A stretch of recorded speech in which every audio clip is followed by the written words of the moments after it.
script is a story entitled The Elephant Man. The real Elephant Man story is way more shocking than the movie showed. His head was so heavy it broke his neck when he finally laid down. Dustin Hoffman desperately wanted the role, but got rejected. The makeup was so disturbing, even the film crew couldn't look at John Hurt. And the disease doctors thought he had for 100 years? They got it completely wrong. From the fake kidnapping scene to the secret DNA tests on his bones, we're exposing all the disturbing truths Hollywood never told you. The story of the Elephant Man started in the most unexpected way, through a babysitter. One night in 1978, producer Jonathan Sanger was heading out when his babysitter casually mentioned that her boyfriend had written a script. Like anyone in Hollywood, he'd heard that line 100 times. He wasn't interested, but he took the script anyway and shoved it in a drawer, probably just to be polite. A year passed. Then, one day, while cleaning his desk, he found it again. Out of curiosity, he read it. That forgotten script turned out to be something extraordinary.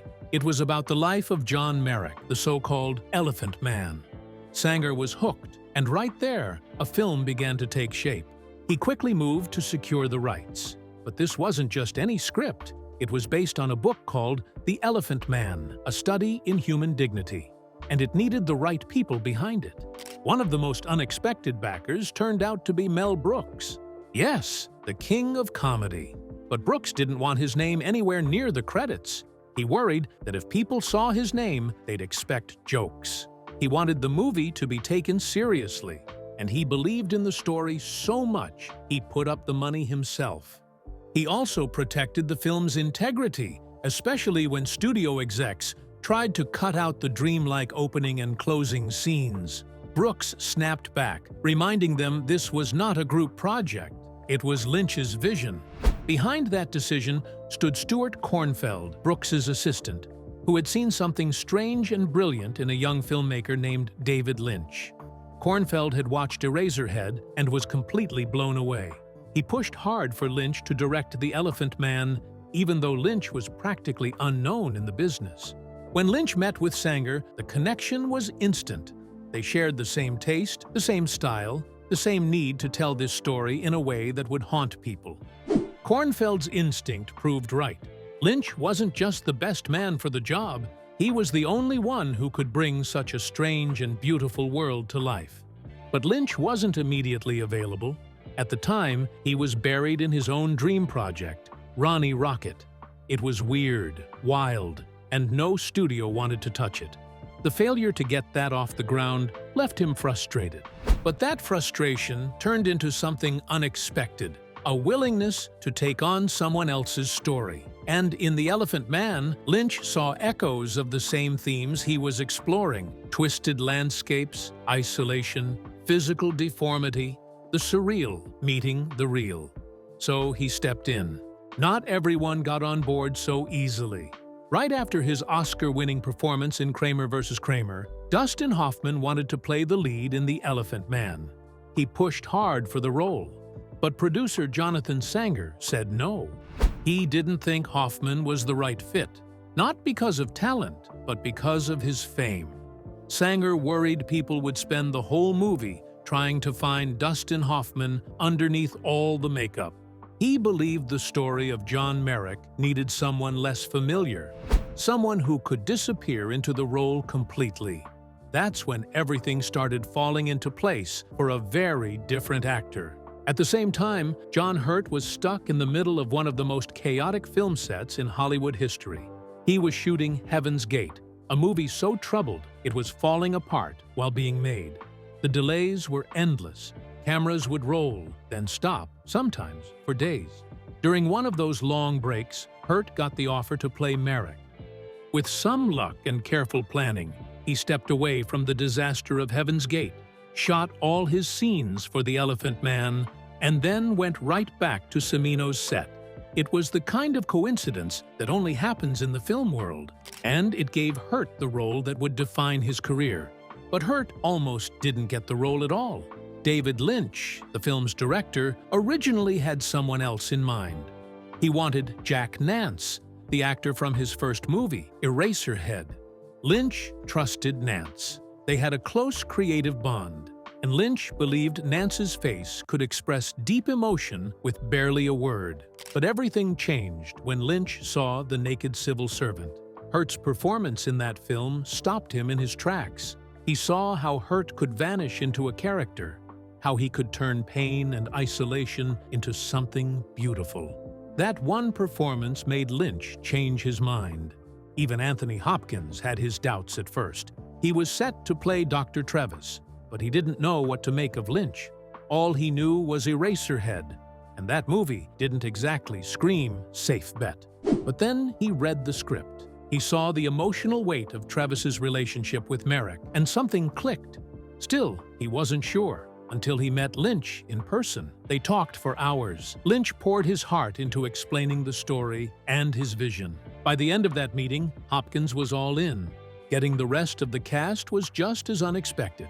Big names like John Gielgud and Wendy Hiller agreed to join the film, even though Lynch was practically unknown.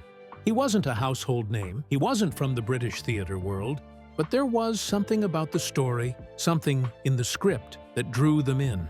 Lynch wanted actors who could bring real depth to the screen, and he knew these veterans could do that.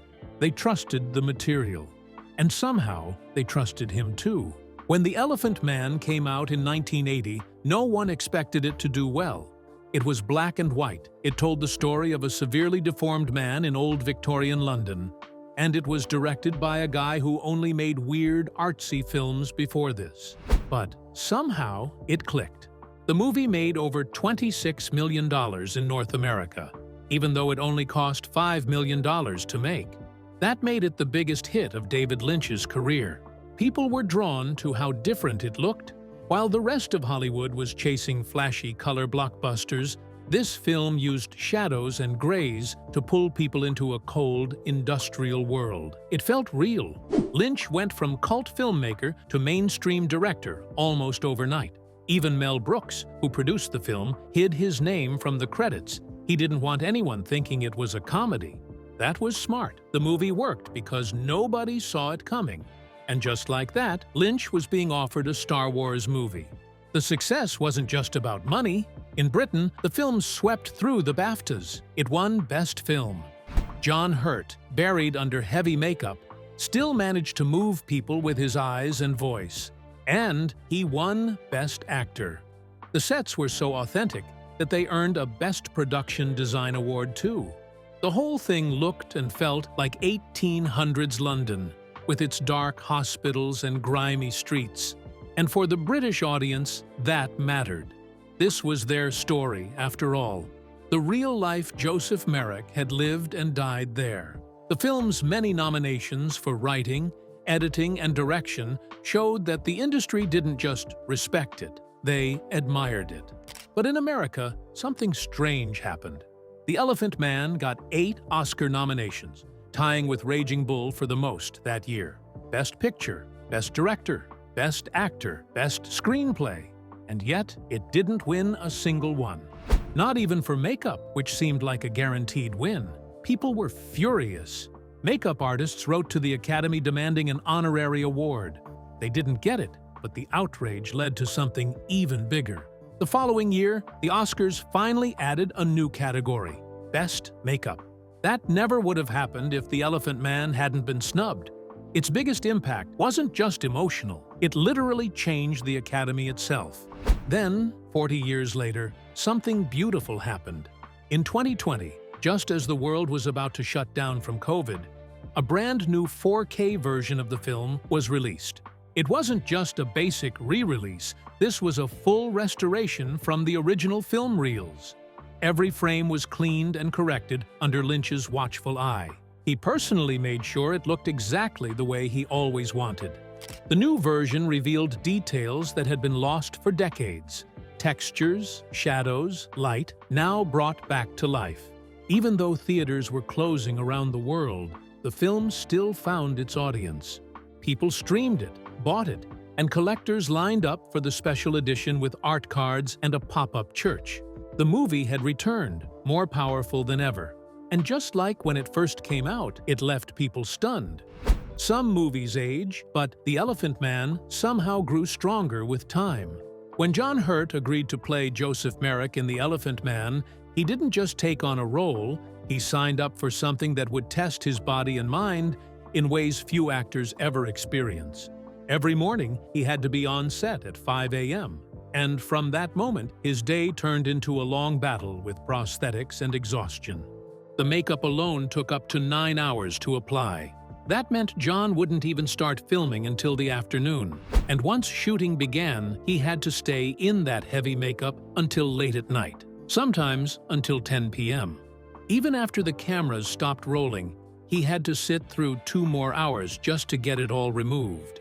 On filming days, he was working nearly 19 hours straight. It was so brutal, he could only film every other day. At one point, John even joked, "I think they've finally made me hate acting." The man behind the makeup effects, Christopher Tucker, didn't take any shortcuts either. He went to the Royal London Hospital and got access to a real plaster cast of Merrick's body. That cast even had some of Merrick's original hair still in it. Using that, Tucker built prosthetics that were almost too real. He created 15 different pieces that had to be put on in the exact same order every time. The final look had everything: the oversized forehead, the hanging skin, the twisted lip, and the bulging bone shapes. People were so shocked by how real it looked that some even thought the production photos were actual color pictures of the real Elephant Man. As the makeup came together on John each day, people around him couldn't help but react. At first, the crew just stared.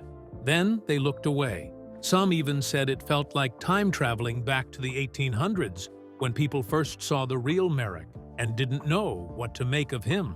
Even the director, David Lynch, had nightmares after seeing the first test. Visitors to the set would gasp or fall silent when John walked in. And despite working with him for months, crew members still avoided eye contact when he was in full costume. That unsettling atmosphere made the whole production feel eerily close to Merrick's real life. But the emotional reaction was just part of it. The physical pain was something else entirely. The prosthetics were so tight, John couldn't eat solid food.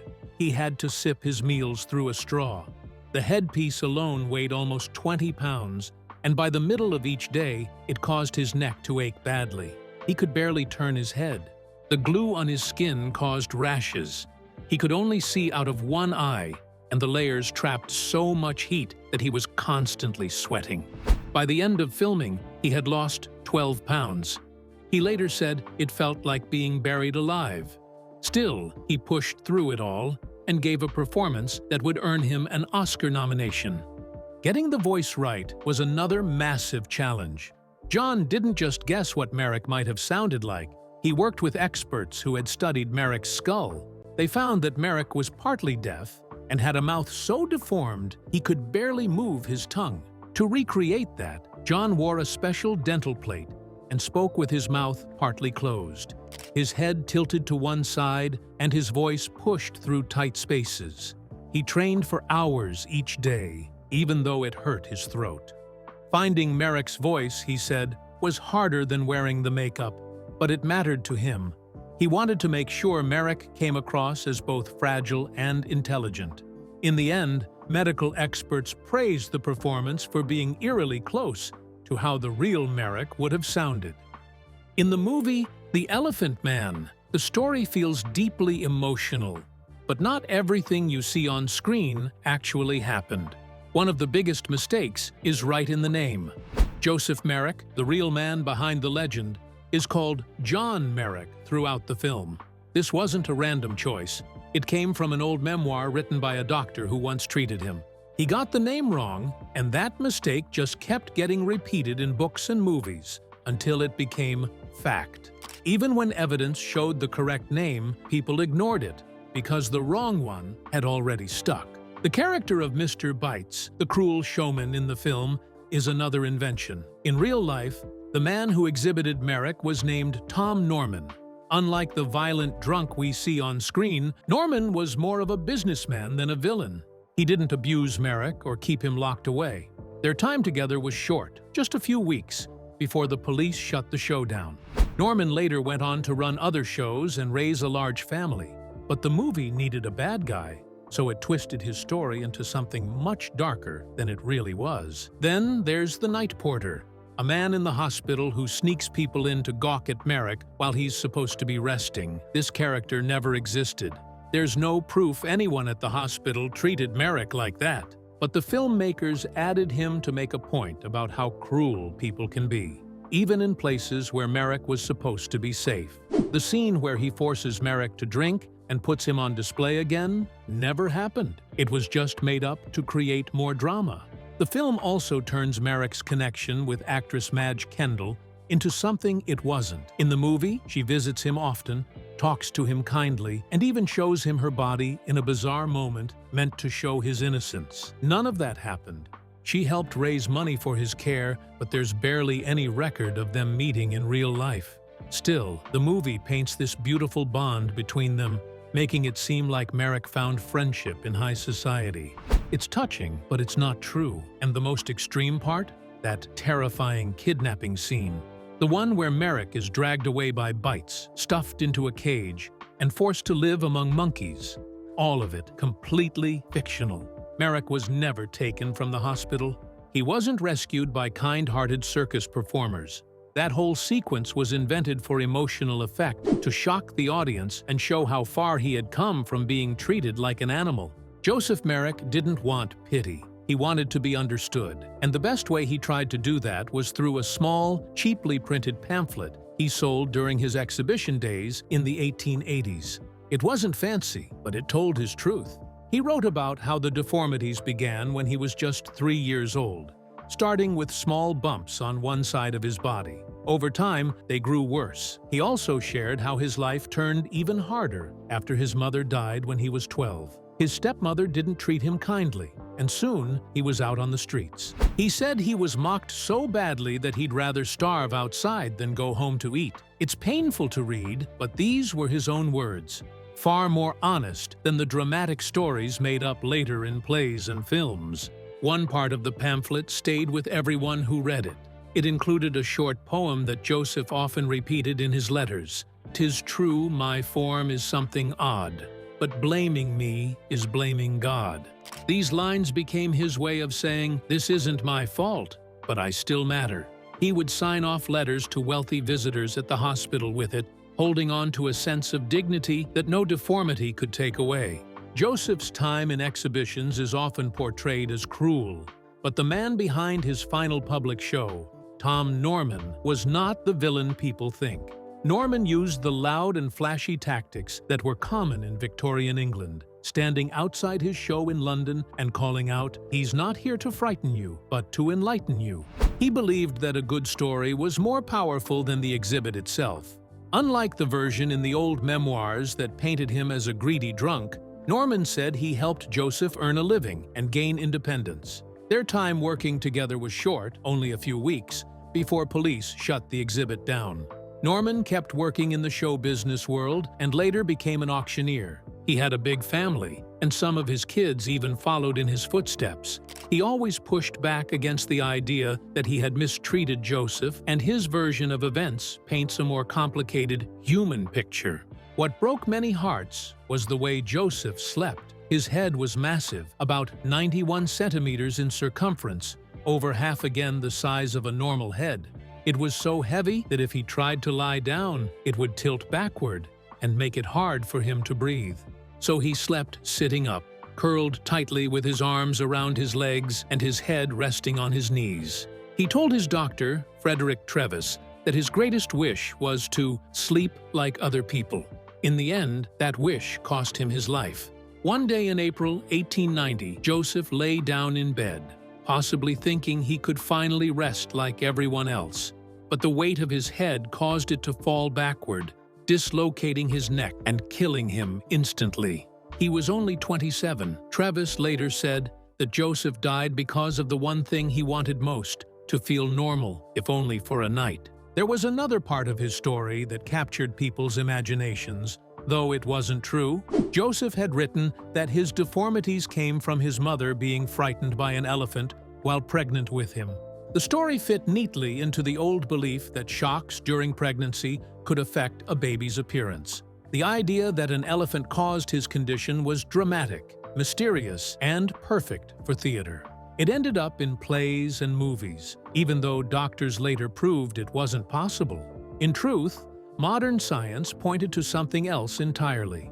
For years, doctors thought Joseph had a condition called neurofibromatosis, a disorder that causes tumors to grow on nerves. It made sense at the time, and the term elephant man disease became widely used. But by the 1980s, researchers realized something didn't add up. Joseph didn't have the skin spots or nerve tumors typical of that condition. Instead, his case matched another, much rarer disease, Proteus syndrome. This condition causes certain bones, skin, and tissues to grow out of control, often in just one part of the body. That would explain the strange way Joseph's body grew, especially the severe differences between the left and right sides of his body. Joseph's deformities didn't show up at birth. For the first year and a half of his life, he looked like any other child. Then, the signs started slowly. His lips swelled, his skin became rough, and bumps started forming. By age 5, the changes became more noticeable. His own words described his skin as like that of an elephant. That slow, creeping transformation fits what doctors now know about Proteus syndrome, where the condition only starts showing signs in early childhood. One of the most disturbing things about Joseph's condition was how uneven it was. The right side of his body was far more affected than the left. His left arm worked almost normally, but his right arm was swollen, twisted, and ended in a huge hand with fingers as thick as sausages. His legs weren't spared either, and even his skull and mouth showed lopsided growths. This imbalance was one of the biggest clues for doctors trying to diagnose him in modern times. It lined up with Proteus syndrome, where only certain cells grow abnormally. In the past few years, science has come even closer to solving the mystery. In 2011, researchers found that Proteus syndrome is caused by a change in the AKT1 gene, which controls how cells grow. This explains why Joseph's condition was both severe and so oddly distributed. Later, doctors used X-rays and CT scans on his preserved skeleton. They found clear signs of the bone overgrowth typical of Proteus syndrome. Now, researchers are trying to do something even more amazing: extract DNA from Joseph's bones. Even after more than 100 years, if they succeed, they might finally confirm once and for all what Joseph Merrick really suffered from. When Joseph Merrick, known to the world as the Elephant Man, was rescued from a freak show, it seemed like his suffering might finally be over. But that rescue wasn't as noble as it first appeared. In Bernard Pomerance's famous play, the doctor who saved Merrick, Frederick Trevis, quickly became something else entirely. Another kind of ringmaster. Instead of putting Merrick on a public stage, he placed him under a medical spotlight. Merrick wasn't just a man to him, he was a specimen. Trevis showed him off to scientific societies and doctors, letting them gawk and study, just like the crowds once did at carnivals. And in the play's most powerful scene, that balance of power flips. Merrick becomes the doctor, Trevis the specimen, and the entire setup is exposed for what it truly was. This wasn't just kindness, it was exploitation, dressed up in a more respectable outfit. Before Trevis, Merrick had lived in harsh conditions under the control of a man named Tom Norman. In 1884, Norman displayed him in a small shop right across from the London hospital. It was a rundown place. Merrick slept behind a curtain in the same room where strangers paid to stare at him. Norman knew how to draw a crowd. He'd stand outside shouting, hyping up what people were about to see. A giant canvas outside showed a half-man, half-elephant figure, and Norman's voice would rise, "Prepare yourselves. You are about to witness the most remarkable human being ever to draw breath." Then he'd pull back the curtain and let the horror and fascination sink in. That tiny shop still stands today, though now it sells saris to the local community, a quiet reminder of the pain once sold inside. Merrick didn't choose this life easily. He was born in 1862 with severe deformities that only worsened as he grew. By his teenage years, no one would hire him. He ended up in the Leicester Union Workhouse, an awful place packed with old, forgotten men. The food was terrible, the treatment worse. At just 17, Merrick was one of the youngest inmates. He tried to leave once, but came back 2 days later. There were no better options. By 1884, he'd had enough. He reached out to a man named Sam Torr and asked to be exhibited. That single decision set him on a path of public display, first through small shows in the East Midlands, then, eventually, in London. His managers called him the Elephant Man and pushed him from one exhibition to another. And yet, to Merrick, this life of stares and whispers was still better than the isolation and misery of the workhouse. Years later, when the Elephant Man film was released, it made Merrick's story famous in a new way. For the first time, people saw him not as a sideshow attraction, but as a man with thoughts, feelings, and dignity. The film, starring John Hurt, gave Merrick a human voice, and it struck a chord. It even led the Academy Awards to create a new category for Best Makeup, recognizing how far the team had gone to bring his appearance to life. But the movie didn't escape criticism. Some viewers felt that by showing Merrick's deformities so intensely, it might still be doing what the freak shows once did, turning pain into spectacle. The film made people think, not just about Merrick, but about how society sees disability. That legacy shaped how future films portrayed people with physical challenges. Films like My Left Foot and The Theory of Everything owe a lot to the Elephant Man. It brought visibility to rare conditions, but it also raised questions about who gets to tell these stories and how. The man who told Merrick's story in the play, Bernard Pomerance, became world famous because of it. He was born in Brooklyn in 1940 and later moved to London, where his career began. His early work was gritty and experimental, and he helped start a theater company called Foco Novo. But none of his other plays came close to the impact of The Elephant Man. When it opened in 1977, it was an instant hit. By 1979, it had won a Tony Award, and from that moment on, Pomerance's name was forever tied to that one play. He continued writing, creating plays like Melons, and even returning to Broadway in 2014 with a revival starring Bradley Cooper. He wrote poetry too, and worked on new projects until his death in 2017. But no matter what else he did, the shadow of the Elephant Man always loomed large. It was both his greatest triumph and the thing he could never quite move beyond.